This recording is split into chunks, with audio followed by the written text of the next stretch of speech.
राधे राधे, जय श्री कृष्णा। जय हो श्री लक्ष्मी नारायण भगवान की जय। आज हम वैशाख मास के शुक्ल पक्ष की द्वादशी तिथि का महात्म्य और व्रत कथा सुनेंगे। हिंदू कैलेंडर के अनुसार हर चंद्र महीने के उज्ज्वल या अंधेरे पखवाड़े का 12वां दिन द्वादशी तिथि कहलाती है। इस दिन भगवान विष्णु और तुलसी के पौधे की पूजा करने का पुण्य फल प्राप्त होता है।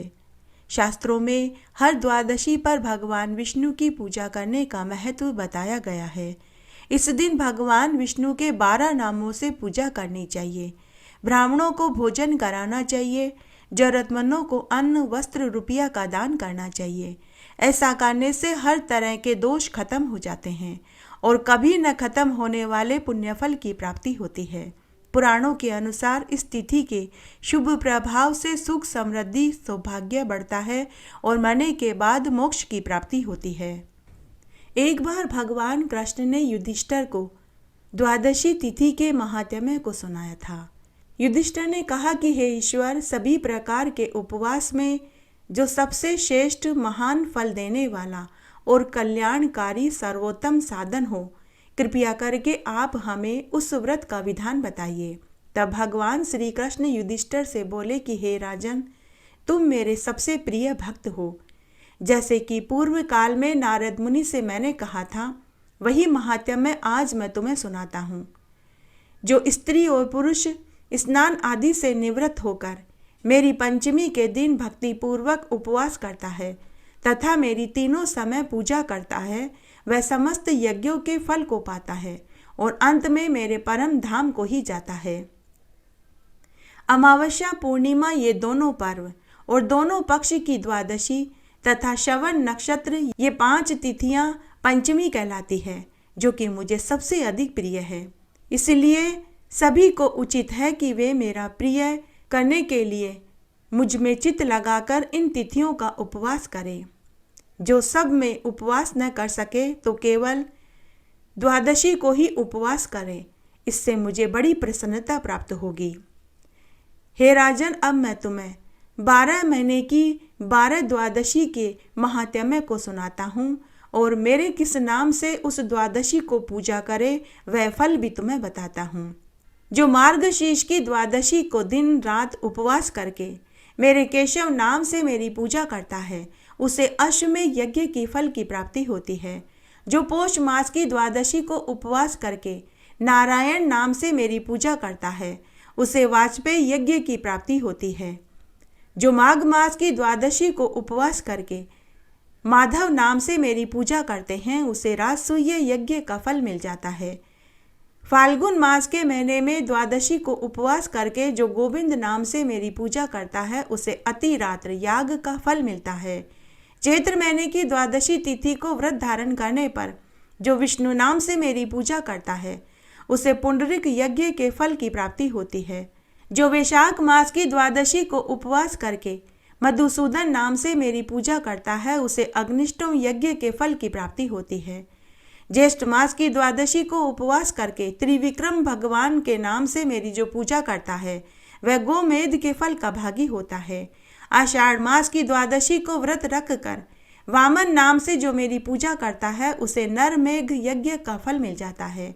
सावन महीने में द्वादशी तिथि को उपवास करके जो श्रीधर नाम से मेरी पूजा करता है, वह पंच यज्ञों का भागी होता है। भादवा मास की द्वादशी तिथि को उपवास करके ऋषिकेश नाम से जो मेरी पूजा करता है, उसे सोत्रमणि यज्ञ का फल मिल जाता है। आश्विन मास की द्वादशी को उपवास करके जो पद्म नाम से मेरी पूजा करता है, उसे 1000 गोदान का फल मिल जाता है।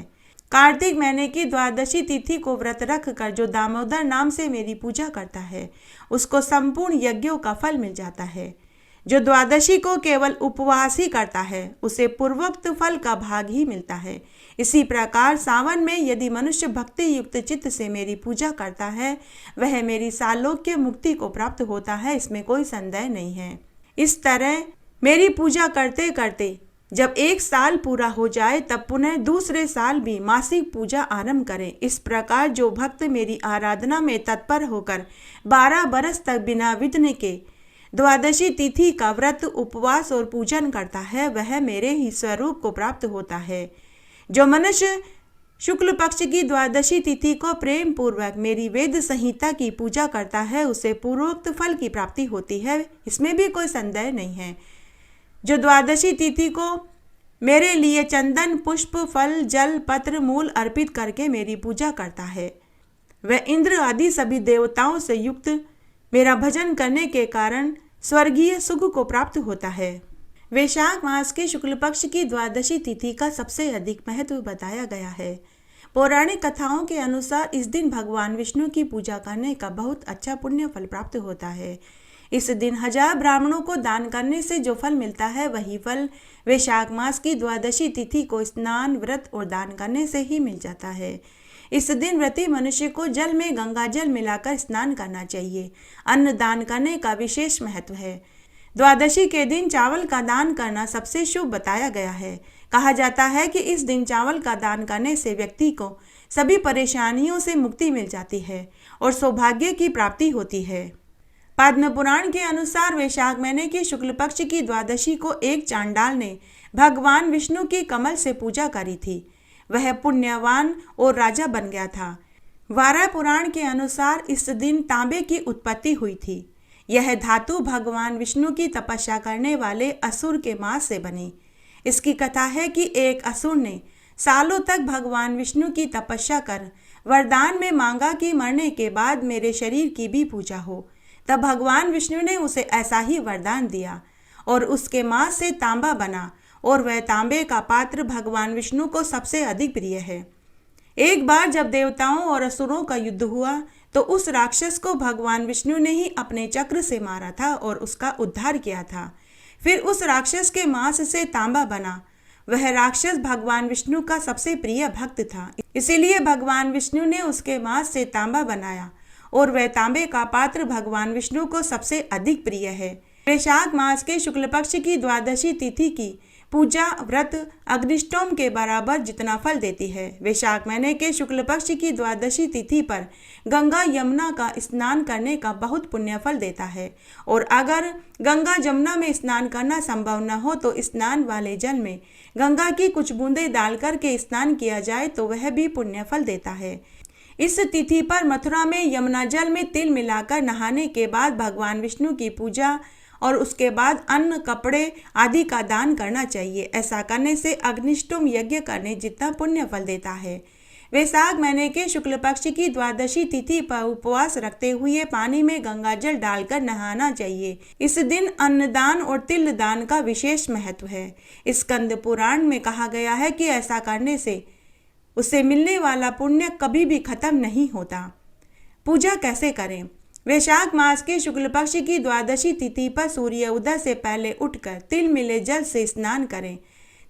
पीले और सफ़ेद रंग के वस्त्र धारण करें। भगवान विष्णु की पूजा और अभिषेक करें। पूजा में तांबे के पात्र को रखें। इस बर्तन में भगवान विष्णु को स्थापित करके शंख में जल, दूध भर कर अभिषेक करें। पूजा के बाद चंदन, फूल, धूप, कमल आदि से भगवान विष्णु की पूजा करें। इसके बाद तुलसी पत्र चढ़ाकर केला, मावे का मिष्ठान और ऋतु फल चढ़ावें। ऐसा करने से मिलने वाला पुण्य कभी भी खत्म नहीं होता। वैशाख मास की शुक्ल पक्ष की द्वादशी तिथि सभी तिथियों में श्रेष्ठ फल देने वाली है।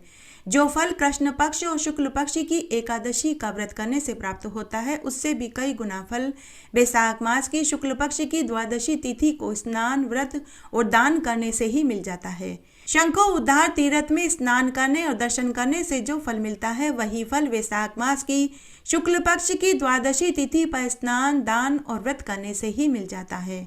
व्यतीत योग में, संक्रांति में तथा चंद्र व सूर्य ग्रहण में दान करने से, कुरुक्षेत्र में स्नान करने से जिस पुण्य फल की प्राप्ति होती है वही पुण्य फल शुक्ल पक्ष की द्वादशी तिथि के दिन किसी सत्पात्र योग्य ब्राह्मण को भोजन कराने से ही मिल जाता है।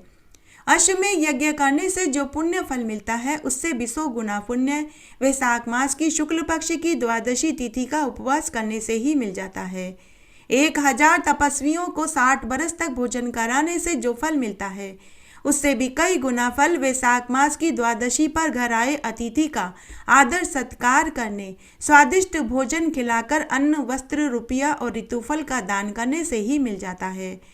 पुण्य वेद पाठी ब्राह्मण को 1000 गोदान करने से जिस पुण्य फल की प्राप्ति होती है, उससे भी 10 गुना पुण्य वैशाख मास की शुक्ल पक्ष की द्वादशी तिथि का व्रत, स्नान करने, दान करने से और ब्राह्मण की सेवा, गाय की सेवा करने से ही मिल जाता है। जो मनुष्य वैशाख मास की शुक्ल पक्ष की द्वादशी को पूरा समय भजन, कीर्तन, यज्ञ, हवन, विष्णु भगवान की स्तुति में बिताता है, वह 10 श्रेष्ठ ब्राह्मणों को भोजन कराने जितना फल पा लेता है। 10 उत्तम ब्राह्मणों को भोजन कराने से जिस पुण्य फल की प्राप्ति होती है, वही पुण्य फल वैशाख मास की शुक्ल पक्ष की द्वादशी को एक ब्रह्मचारी को भोजन कराकर जूता, छतरी, अन्न, वस्त्र, तिल, दक्षिणा, खरबूजा, आम, ककड़ी दान करने से ही मिल जाता है।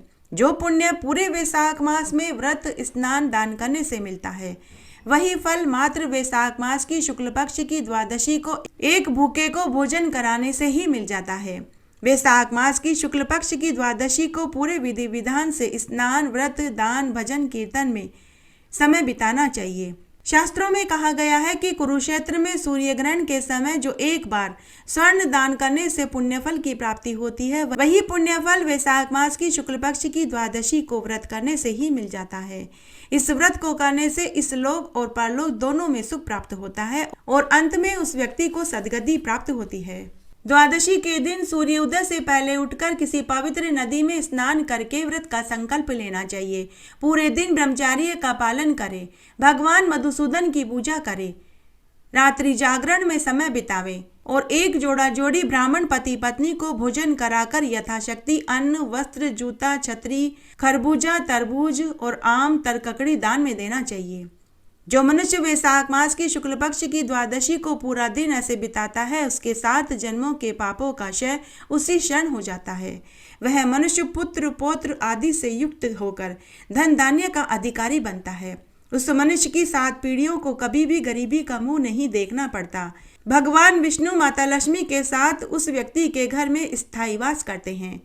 जो मनुष्य शुक्ल पक्ष की द्वादशी तिथि को ब्राह्मणों को बछड़ा सहित दूध देने वाली गाय दान देते हैं, उस मनुष्य के सभी पापों का नाश हो जाता है। वह मनुष्य अपने कुल के साथ अगली 7 पीढ़ियों का उद्धार कर देता है। वैशाख मास की शुक्ल पक्ष की द्वादशी तिथि को गरीबों को, जरूरतमंदों को छाता, जूता, खड़ाऊ, तरबूज, तरककड़ी, आम, शरबत आदि दान में देना चाहिए। जो ऐसा करता है वह ब्रह्म हत्यारा हो, चाहे मद्यपान करने वाला हो, असत्य बोलने वाला हो, चाहे उसने पूरी उम्र चोरी चकारी की हो, गुरु भाई बंधुओं से उसने द्वेष रखा हो, तो उसका भी उद्धार हो जाता है। वैशाख मास की शुक्ल पक्ष की द्वादशी तिथि को स्नान, व्रत और दान पुण्य करने का जो व्यक्ति मन में धारण करता है, धारण करने से ही उसके जीवन भर के समस्त पाप धुल जाते हैं और मरने पर वह स्वर्ग का अधिकारी बनता है। जो मनुष्य शुक्ल पक्ष की द्वादशी तिथि का व्रत धारण करता है, वह सूर्य के समान दैदीयमान होता है।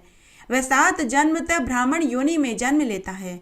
जो व्यक्ति वैशाख मास की शुक्ल पक्ष की द्वादशी तिथि को भगवान मधुसूदन को पंचामृत से अर्थात दूध, दही, घी, शहद, मिश्री से स्नान कराते हैं, वे वैभवशाली होकर इस दुनिया के समस्त सुखों को भोगते हैं। श्रद्धापूर्वक भूमि, स्वर्ण, छाता, अन्न, वस्त्र, उपनाह, दूध देने वाली गाय जो दान देते हैं, वे स्वर्ग में जाकर इंद्र के समान सुख भोगते हैं। विष्णु भगवान को कोमल तुलसी पत्र जो आज के दिन अर्पित करता है, वह विष्णु लोक में अक्षय सुख भोगता है। जो भगवान विष्णु को धूप, दीप, नैवेद्य, पुष्प आदि से पूजा करता है, वह अनंत गुणा संपत्ति का मालिक बनता है। वैशाख मास की शुक्ल पक्ष की द्वादशी के दिन मंदिरों, पवित्र नदियों, देव वृक्षों के नीचे, ब्राह्मण के घर के चबूतरे पर, बड़ पीपल और आंकड़े के पेड़ के नीचे संध्या के समय 14 दीपकों का दीपदान करते हैं। उनकी महिमा का वर्णन तो ब्रह्मा आदि देवता भी कहने में असमर्थ हैं। जो मनुष्य वैशाख मास की शुक्ल पक्ष की द्वादशी तिथि को भगवान विष्णु का चरणामृत पीकर पूरा दिन बिता देते हैं और फिर कुछ भी अन्न जल ग्रहण नहीं करते, वे भगवान विष्णु के सायुज्य लोक को ही पाते हैं। ऐसे मनुष्य आवागमन के चक्र से छूट जाते हैं और भगवान विष्णु के समान ही चतुर्भुज रूप धारण करके इंद्रासन के अधिकारी हो जाते हैं। आज के दिन जो मनुष्य विष्णु पुराण को पढ़ते, सुनते और सुनाते हैं, वे कीर्ति, धन, बल, स्वस्थ काया पाकर अगले जन्म में चतुर्गनी सेना के चक्रवर्ती राजा बनते हैं। जो मनुष्य वैशाख मास की शुक्ल पक्ष की द्वादशी तिथि को तिल का दान करते हैं वे निरोगी कंचन जैसी काया का सुख पाते हैं। जो आज के दिन तिल से हवन करते हैं वे सुपात्र दीर्घायु संतान सुख को पाते हैं। जो जल से भरा हुआ घड़ा, ऋतुफल, तरबूज, खरबूजा, आम, ककड़ी दान में देते हैं वे ऐश्वर्यशाली होते हैं, ब्रह्मा के समान सुखों को भोगते हैं। वैशाख मास के शुक्ल पक्ष की द्वादशी तिथि को बड़ पीपल, आंकड़े, तुलसी, शालिग्राम की जो पूजा करते हैं स्वर्ण दान, गोदान करने जितना फल पाते हैं। जो मनुष्य वैशाख मास के शुक्ल पक्ष की द्वादशी तिथि को तुलसी को धारण करते हैं तथा अंत में विष्णु भगवान के निमित्त ब्राह्मण को तुलसी का पौधा दान में देते हैं वे विष्णु लोक को ही पाते हैं। जो इस दिन विष्णु व शिवालयों में भजन, नृत्य, गान करते हैं, रात्रि जागरण, भंडारे करवाते हैं वे कोटि गुना फल पाते हैं। जो मनुष्य उत्तम ध्वनि वाला घंटा वैशाख मास की शुक्ल पक्ष की द्वादशी तिथि को मंदिरों में दान करते हैं वे अपनी पूरी आयु पर्यंत तक स्वस्थ, निरोगी कंचन जैसी काया का सुख पाकर दसों दिशाओं में उनकी कीर्ति, यश, वैभव फैलता है। वे धन संपत्ति से पूर्ण होकर अपने 7 कुलों का नाम रोशन कर देते हैं। जो मनुष्य दोपहर के समय घर आए अतिथि को भोजन कराकर दक्षिणा दान में देते हैं उसके पूरे परिवार का भाग्य उदय हो जाता है। जो मनुष्य पूरे वैशाख मास में मंदिरों में, चौराहे पर शरबत, मीठा पेय, आमरस पिलाकर तृप्त करते हैं मानो उनको पितरों को ही तृप्त कर दिया हो, उस मनुष्य का पितृदोष शांत हो जाता है। आइए इस संबंध में हम एक पौराणिक कथा को सुनते हैं। एक बार काशी नगरी का एक छोटा सा गांव था। उस गांव में कुसंगति में हमेशा रत रहने वाला एक राजा था। वह राजा हमेशा कई कई दिनों तक नाच गान, मदिरा और चापलूसी करने वाले लोगों के साथ रहता था। उसकी मध्यशाला में अनेक सुंदर सुंदर नर्तकियां नाच गान करके राजा का मन बहलाया करती थी। उस राजा का पूरा समय उन्हीं के साथ बीतता था। उस दुर्बुद्धि राजा की एक रूपवती, गुणवती, धर्म कर्म में लीन रहने वाली एक अति सुंदर रानी थी। वह रानी हमेशा धर्म कर्म में लगी रहती थी, भगवान विष्णु की पूजा में संलग्न रहती थी। प्रजा की कोई भी समस्या हो, प्रजा की देखभाल करनी हो, राजकोष का काम संभालना हो, सभी रानी ही देखती थी। उस राजा के सभी मंत्रीगण भी राजा की बुरी संगति से दुखी थे। प्रजा के राजकाज का काम रानी ही मंत्रियों के साथ देखा करती थी। वह रानी रोज गरीबों, निसहायों, जरूरतमंदों, साधु सन्यासियों की सेवा टहल में लगी रहती थी और उन्हें खूब दान दक्षिणा दिया करती थी। आए दिन गरीबों के लिए भंडारे करवाती रहती थी। प्रजा भी अपनी रानी को अपनी समस्या बताती। प्रजा भी अपनी रानी को पसंद करने लगी। अब प्रजा अपनी सारी समस्या रानी को ही बताने लगे। रानी हर साल वैशाख मास का स्नान और व्रत करती थी। तब एक बार जब वैशाख का महीना आया तो रानी का मन हुआ कि मैं जोड़े से वैशाख मास का स्नान और व्रत करूं। लेकिन जब रानी ने अपने मन की बात राजा को बताई तो शराब और सुंदरियों के नशे में चूर रहने वाले उस राजा ने रानी को 2 टूक जवाब दिए कि अभी मेरी उम्र धर्म कर्म करने की नहीं है, ये सब कार्य तुम ही करो। और ऐसा कहकर राजा वापस अपनी चापलूसी करने वाली मंडली में चला गया। राजा की चापलूसी करने वाले लोग अच्छे से जानते थे कि राजा से अगर धन ऐंठना है तो राजा के लिए रोज नई नई नर्तकी और नई नई शराब ला कर के दो और राजा की जवानी का गुणगान करो। राजा बड़ा ही नीच और दुर्बुद्धि था। मद के नशे में उसे अपने पराये की पहचान नहीं थी। जब वैशाख का महीना आया तो रानी ने पूरी ईमानदारी से वैशाख मास का स्नान और व्रत किया। बड़ पीपल और आंकड़े के पेड़ की पूजा करी, तुलसी जी को सींचा, सूर्य नारायण भगवान को अर्घ्य देने लगी और एक समय शाकाहारी भोजन करने लगी। तब वह पूजा करते समय भगवान विष्णु से प्रार्थना करने लगी कि हे ईश्वर, मेरे पति को सद्बुद्धि दीजिए ताकि मुझे भी औरत होने का सुख प्राप्त हो, मुझे भी संतान सुख की प्राप्ति हो।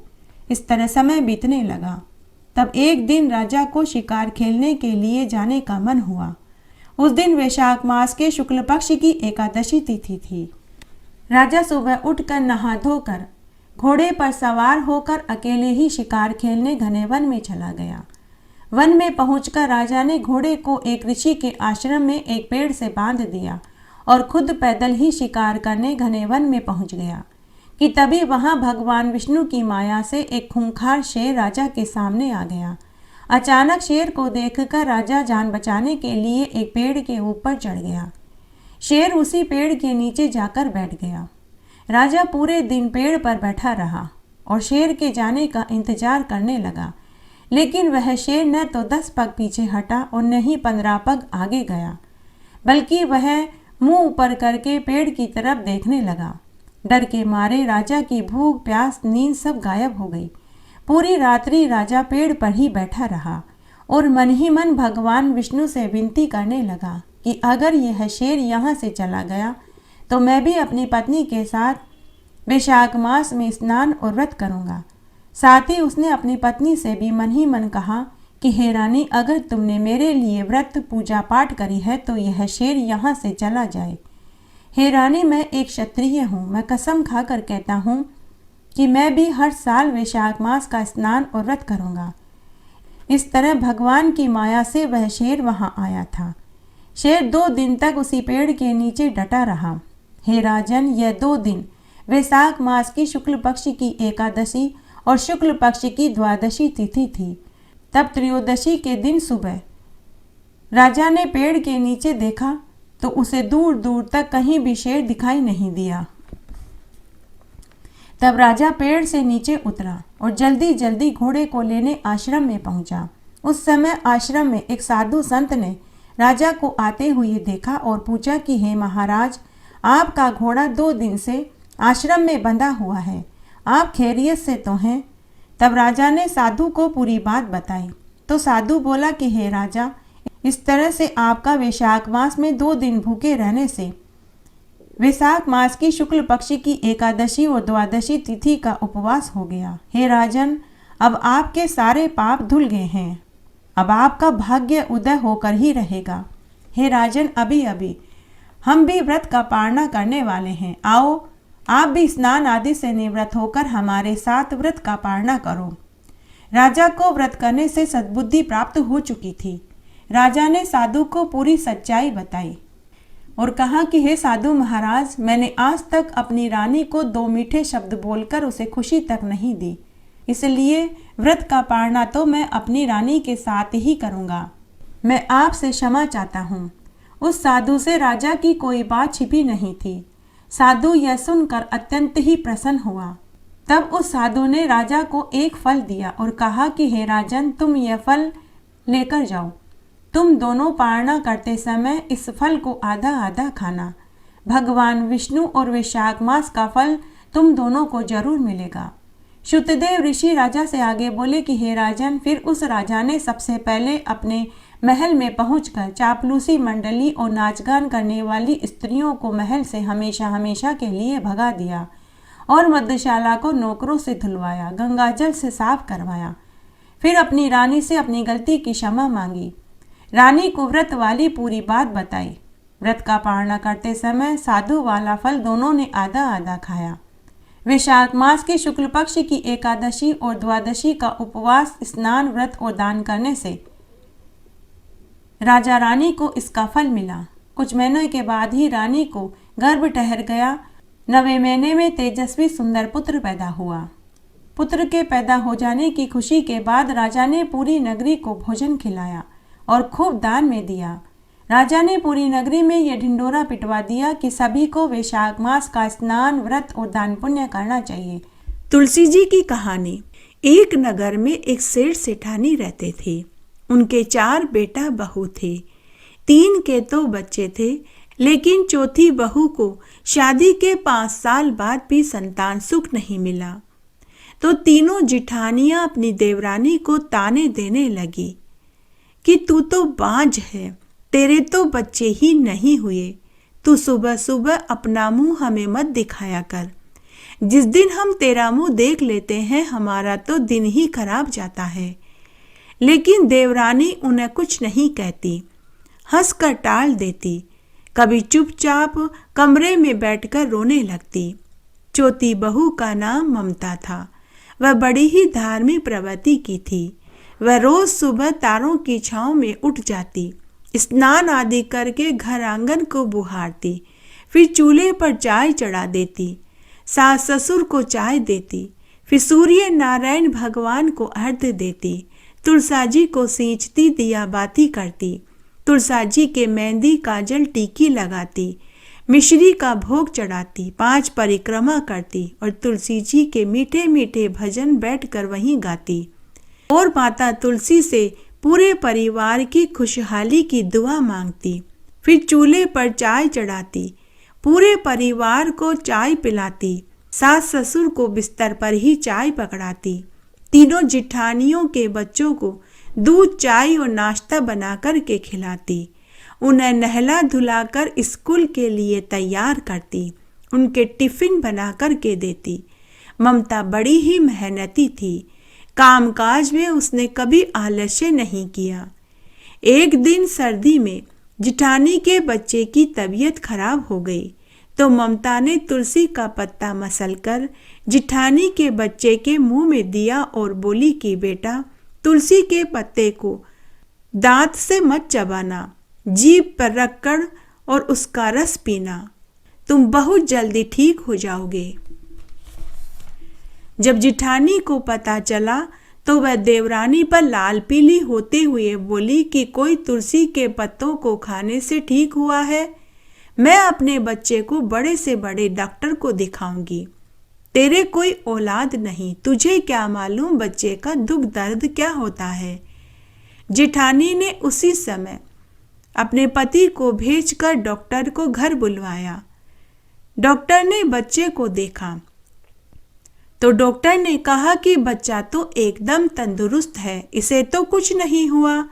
यह सुनकर जेठानी शर्मिंदा हो गई। उसके कुछ दिनों के बाद एक दिन जेठ जी को बहुत तेज खांसी चल रही थी। घर पर कोई नहीं था, सभी शादी समारोह में जीमने गए हुए थे। तो देवरानी ने तुलसी के पत्तों का पानी उबालकर काढ़ा बनाया और अपने जेठ को पीने के लिए दिया। जब जेठ ने तुलसी के काढ़े को पिया तो उसे भी आराम मिल गया, वह भी ठीक हो गया। 2 दिन बाद जब घर के सभी सदस्य घर आए तो उन्हें पता चला कि जेठ जी की पीछे से तबीयत खराब हुई थी और ममता ने तुलसी का काढ़ा बनाकर के पिलाया था, जिससे उनकी तबीयत ठीक हो गई। अब तो सभी ममता को पसंद करने लगे। सभी जिठानियां जो पहले ममता को बांझ कहकर चिढ़ाती थी, वे सब उसे पसंद करने लगी। अब ममता पूरे परिवार की चहेती बन गई थी। अब परिवार में किसी को भी कुछ भी होता तो सब ममता से उसका उपचार कराने लगे। धीरे धीरे ममता के घरेलू नुस्खों की ख्याति पूरे नगर में फैल गई। अब पूरे नगरवासी ममता के पास आने लगे। पता नहीं किसकी दुआओं का असर हुआ कि एक दिन ममता को भी गर्भ ठहर गया और 10वें महीने में उसे 2 जुड़वा पुत्र पैदा हुए। पूरे घर में ही नहीं, पूरे नगर में खुशियां मनाई गई। पूरे नगरवासी ममता और उसके परिवार को बधाई देने आने लगे। अब हर कोई ममता की तरह तुलसी जी को पूजने लगा। तब एक बार की बात है, नगर के राजा के इकलौते पुत्र को एक अज्ञात बीमारी ने घेर लिया। राजा ने अपने पुत्र का खूब इलाज करवाया, बड़े से बड़े डॉक्टर, नीम, हकीम, वैद्य को बुलाया, लेकिन सभी ने जवाब दे दिया। राजा, रानी, मंत्री सभी उदास बैठे हुए थे। तब राजा को एक दासी ने कहा कि महाराज, हमारे नगर में सेठ सेठानी की छोटी बहू है। उसने नगर के अनेक लोगों का इलाज किया है। उसके पास अनेक घरेलू नुस्खे हैं।